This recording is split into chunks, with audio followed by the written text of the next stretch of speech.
most of the healthcare expenses are made out of the pocket. So it's made in cash, basically.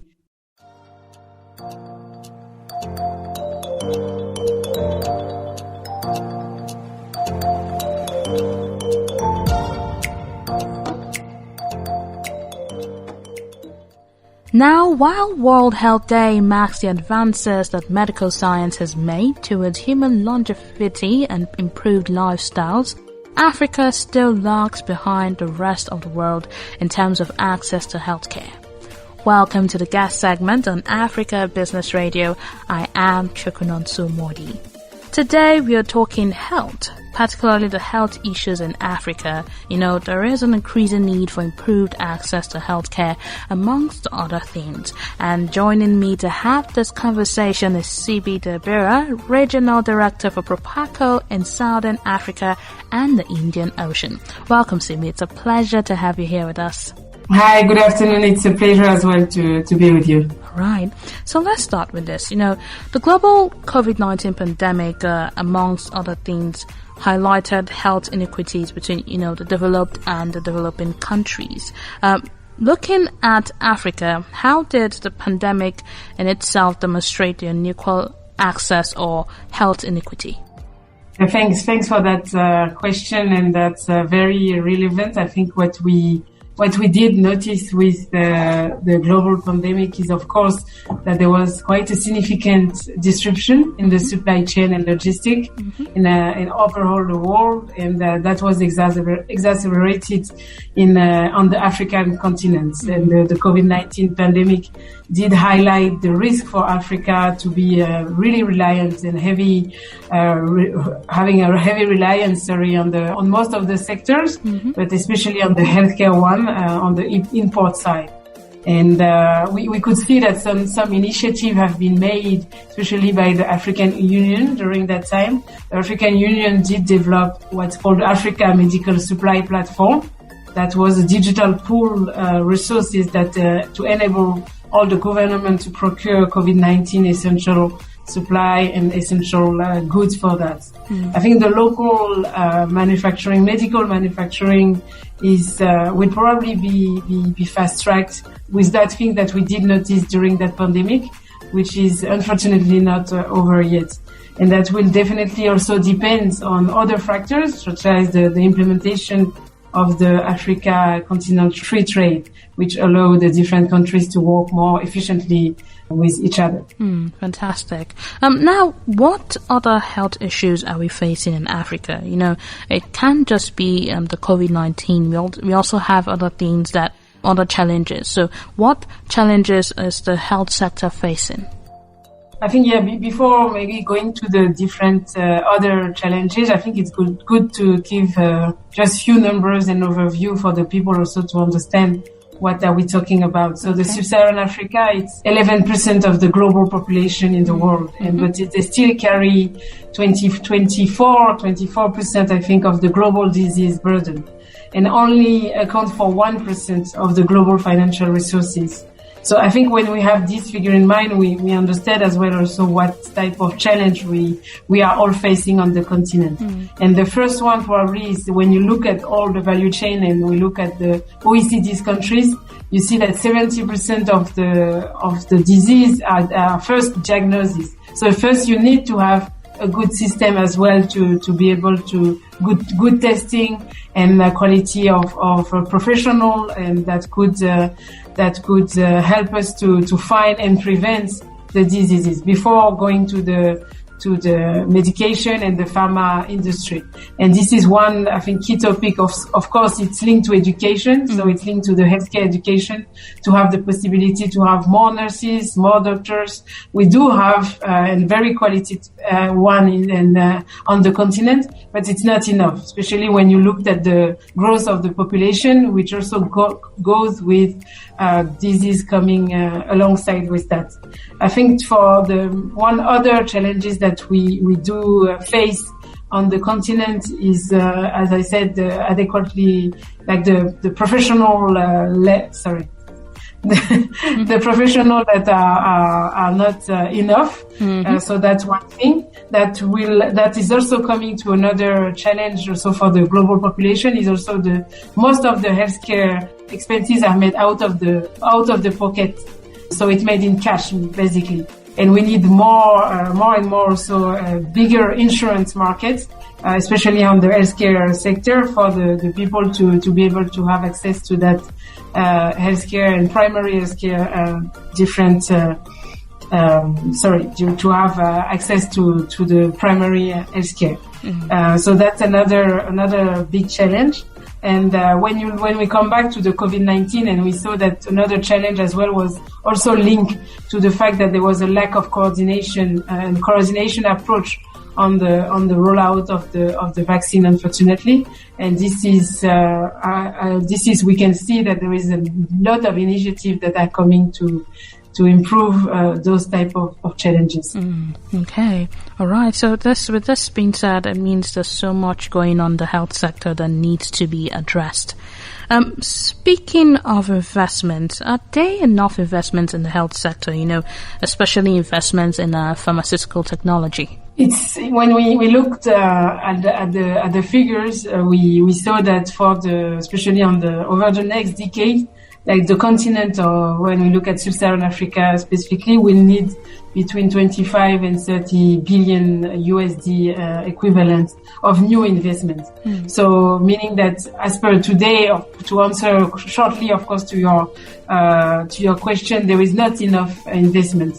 And I think we are, when I say we, it's all the different institutions, but also the government, because we are also part of the French Development Agency, and we see that all those different institutions and the government on the first all are working to put this hopefully at the priorities on the priority sector, because you can't be able to invest only, let's say, from private to public. They need to have a higher partnership between the private and the public side to make sure that we have a better healthcare system.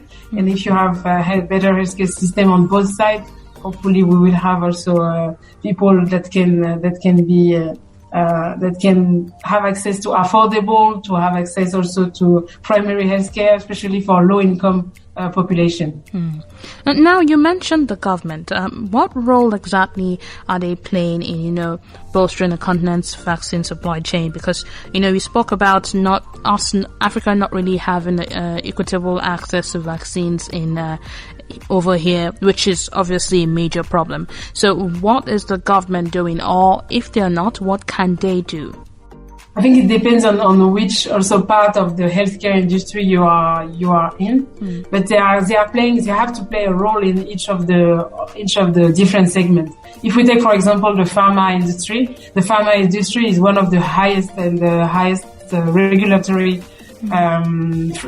sector in the world, because before going to a market with a new drugs, you need to have different type of authorization from the different either government or specialized organization.